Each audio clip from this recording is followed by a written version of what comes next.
नमस्ते दोस्तों। तो हाल ही में 14 जून को सरकार एक नई योजना लेकर के आई है जिसका नाम है अग्निपथ स्कीम।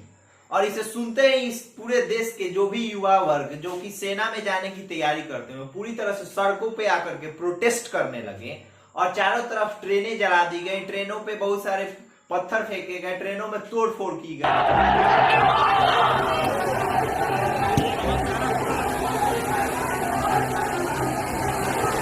आखिर जानते हैं कि इससे क्यों इतने लोग परेशान है, कि युवा क्यों इससे इतना परेशान है और सरकार क्या इसके फायदे गिना रही है लोगों को, आगे इस जानते हैं इस वीडियो में। अब बात करें इस अग्निपथ योजना की, तो इसमें हर साल सरकार सेना में 46,000 जवानों की भर्ती करेगी और इन जवानों की उम्र 17.5 से लेकर के 23 साल तक के बीच में होगी। पहले सरकार ने 21 साल ही बताया था, लेकिन भारी प्रोटेस्ट को देखते हुए सरकार ने फिर इसे रिवाइज करके 23 साल बताया है और इन्हें नाम दिया जाएगा अग्निवीर। नाम तो बहुत ही भारी भरकम लग रहा होगा, लेकिन आपको यह भी बता दें कि इन लोगों की भर्ती सिर्फ सिपाही रैंक के लिए ही होगी और इन्हें कोई भी ऑफिसर रैंक की जॉब नहीं मिलेगी। अब पैसे की बात करें तो सरकार पहले साल सारे अग्निवीरों को 30,000 रुपए मासिक वेतन देगी, जो कि चौथे साल तक बढ़ते बढ़ते 40,000 रुपए तक हो जाएगा और लास्ट में सरकार रिटायरमेंट के तौर पे सारे अग्निवीरों को 11 लाख रुपए देगी। लेकिन यहाँ एक दिक्कत और है, सरकार जो 30,000 रुपए देगी इसमें से 30% रुपए हर महीने काटकर वह इन रिटायरमेंट फंड में जमा करेगी, जिसमें आधे पैसे सरकार भी देगी। मतलब यह हुआ कि पहले महीने आपको मात्र 21,000 रुपए ही मिलेंगे। तो यही प्रॉब्लम है सबसे बड़ी। अब बात करते हैं कि सरकार आखिर इसके बाद क्या करेगी। तो आपको 4 साल बाद सरकार 11 लाख रुपए और एक प्रमाण पत्र थमा देगी और बोलेगी कि जाइए अब दूसरा नौकरी ढूंढिए। मतलब इसमें से जो भी लोग भर्ती होंगे इसमें 75% लोगों के साथ तो यही होने वाला है और 25% लोगों का रेगुलर तौर पे बहाली कर लिया जाएगा, जिन्हें कि हर अभी की भांति सेना में पेंशन की सुविधा भी मिलेगी। सरकार का कहना है कि इससे ज्यादा से ज्यादा लोगों को नौकरी मिलेगी, लेकिन आपको भी पता है इसे सिर्फ 25% लोगों को ही फुल टाइम जॉब मिलेगा और 75% लोग तो 4 साल बाद बेरोजगार के बेरोजगार ही रह जाएंगे। और आपको भी पता है कि सेना का कोई भी सिपाही जो कि रिटायरमेंट के बाद कौन सी नौकरी ढूंढ पाता है, या तो एटीएम गार्ड या बैंक गार्ड या फिर कहीं कोई छोटे मोटे कंपनी में गार्ड के तौर पे काम कर सकते हैं। तो यूथ जो है वो इसी के कारण सड़कों पे आ रहा है। यूथ का गुस्सा इसीलिए जायज भी देखा जाए तो हो सकता है। अभी जितने भी यूथ हैं उन्हें चिंता है अपने भविष्य की। सारे यूथ यही चाहते हैं कि उनके पास एक परमानेंट जॉब हो, जहां जॉब सिक्योरिटी मिले, बढ़िया पेंशन मिले और बढ़िया उनके पास हर चीज की सुविधाएं मिले। और इन सब का डेस्टिनेशन पहले सेना ही था, जहां पे आपको हर चीज एक अच्छे तरीके से, अच्छे तौर तरीके पे मिलती थी, सारी सुविधाएं आपको हर जगह से ज्यादा मिलती थी। लेकिन जैसे ही अग्निपथ स्कीम आया ये सारी सुविधाएं धरी की धरी रह गई, यहां तक कि उन्हें बेसिक सुविधाओं का भी लाभ नहीं मिल पाया, जैसे कि उन्हें जॉब सिक्योरिटी भी नहीं मिल पाई और पेंशन की तो बात ही आप हटा सकते हैं। अब इस पे प्रोटेस्टर्स का क्या मत है। तो प्रोटेस्टर्स की माने तो प्रोटेस्टर का कहना है कि सरकार जॉब जनरेट नहीं कर पा रही, इसलिए सरकार टेम्पोररी रूप से यह सॉल्यूशन लेकर के आई है और सरकार ने इस पे बहुत ही जल्दीबाजी में फैसला किया है। और उनका एक तर्क यह भी है कि अगर सरकार ये सारे चीज पूरे सोच समझ के लाई है तो फिर बाद में क्यों ऐड ऑन किए जा रहे हैं। जैसे कि पहले प्रोटेस्ट करने पे सरकार ने इसमें उम्र को 21 से बढ़ा करके 23 कर दिया और जितने भी बीजेपी राज्यों के मुख्यमंत्री हैं उन्होंने अपने यहाँ जॉब में इन अग्निवीरों के लिए एक छूट प्रदान करने की बात कही। तो प्रोटेस्ट और जो मिनिस्ट्री ऑफ होम अफेयर्स है उन्होंने भी सीएपीएफ में इनको प्रीफरेंस देने की बात कही है। तो प्रोटेस्टर्स का कहना है कि पहले ये बात क्यों नहीं बताया गया, आखिर प्रोटेस्ट करने के बाद ये ऐड ऑन क्यों किया जा रहा है। अब जो लोग इस योजना के सपोर्ट में हैं उनका कहना है कि आप ग्लास को आधा खाली मत देखिए, ग्लास को आधा भरा हुआ देखिए।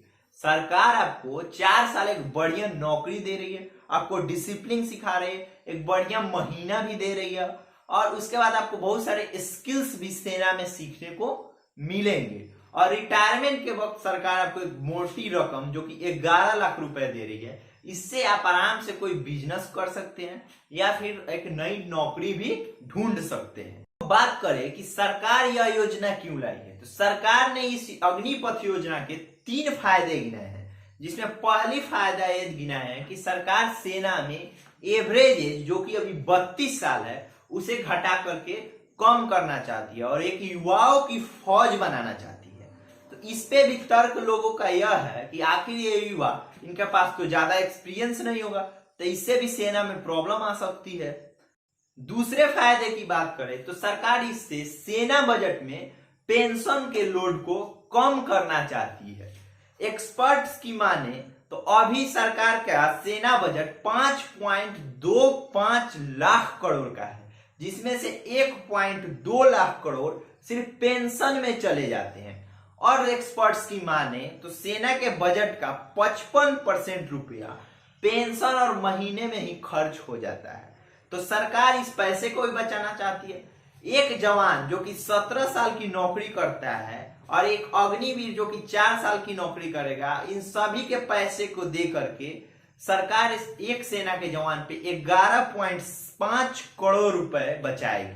सरकार इन पैसों को बचाकर सेना को आधुनिक बनाने की तरफ अग्रसर होगी और नए नए हथियार खरीदेगी। और इस मामले में विदेशी सेना भी पीछे नहीं है। बात करें यूनाइटेड किंगडम के सेना की, तो उन्होंने साल 2012 में अपनी सेना में से 12% सेना में कमी की है। वहीं बात करें अमेरिका की, तो अमेरिका भी 40,000 पदों को खत्म करने की फिराक में है।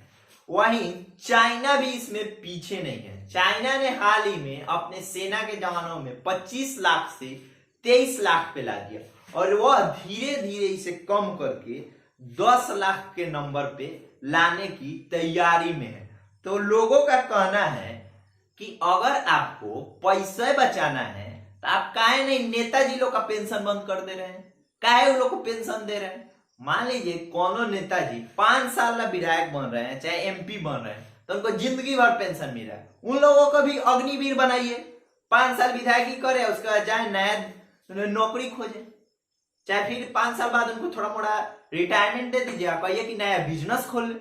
लोगों का तर्क भी एक तरीके से सही है और इसी को देखते हुए बीजेपी के ही एक नेता जिनका नाम है वरुण गांधी, उन्होंने एक ट्वीट भी किया है, क्यों नहीं हम लोग अपना पेंशन इन अग्निवीरों के लिए छोड़ दे।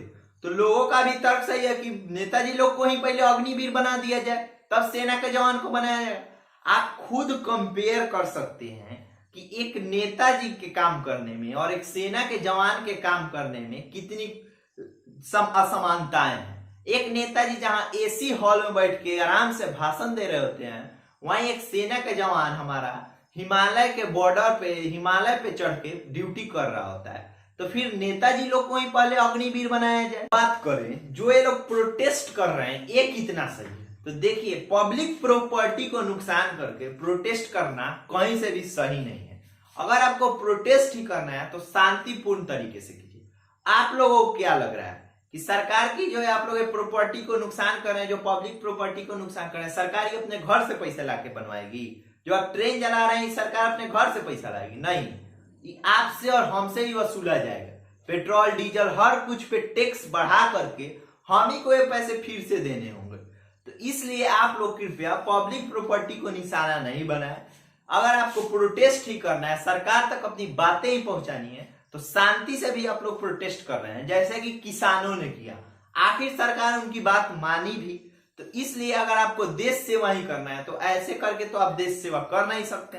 तो इसलिए शांतिपूर्ण तरीके से प्रोटेस्ट कीजिए। और आपका इस बात पे क्या विचार है कमेंट करके नीचे बता सकते हैं।